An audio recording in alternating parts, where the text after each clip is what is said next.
mali.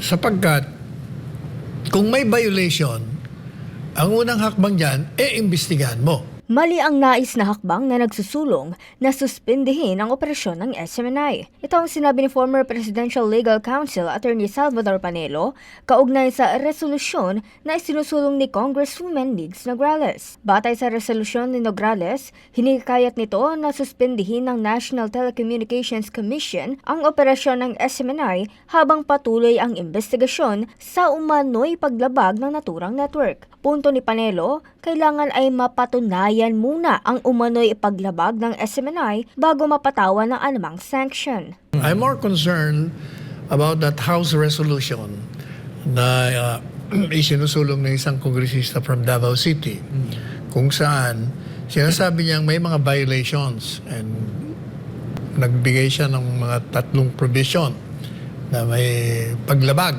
ang SMNI.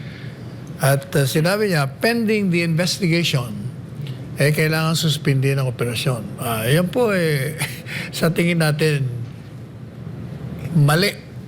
Sapagkat, kung may violation, ang unang hakbang dyan, imbestigahan mo.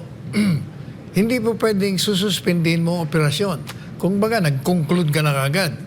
Kasi, you're alleging violation, then you have to prove na may violation before any sanction can be made. Samantala, payo naman ni Panelo sa mga kongresistang pilit iniisa ang network at ang anchors nito. Ang problema dito sa mga kongresista natin, mawalang galang na po sa inyo, ihiwalay ninyo yung network sa mga anchors.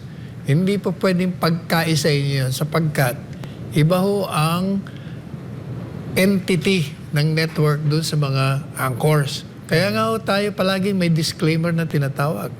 Yung mga pahayag, opinyon ng programang ito ay hindi nangangahulugan o na naglalarawan na ito ang pahayag at opinyon ng studyong ito o ng network na ito.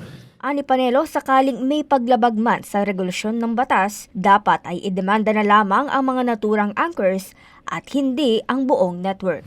Ang mga anchors sa isang network, lahat ng network, meron po silang laya na magbigay ng kanilang opinyon, komentaryo sa mga nangyayari sa ating bansa. Subalit, pag sila ay lumabag sa regulasyon ng batas, sapagat hindi naman absoluto ang karapatang magsalita at magpahayag. The freedom of speech and of expression is not absolute. It is subject to libel laws.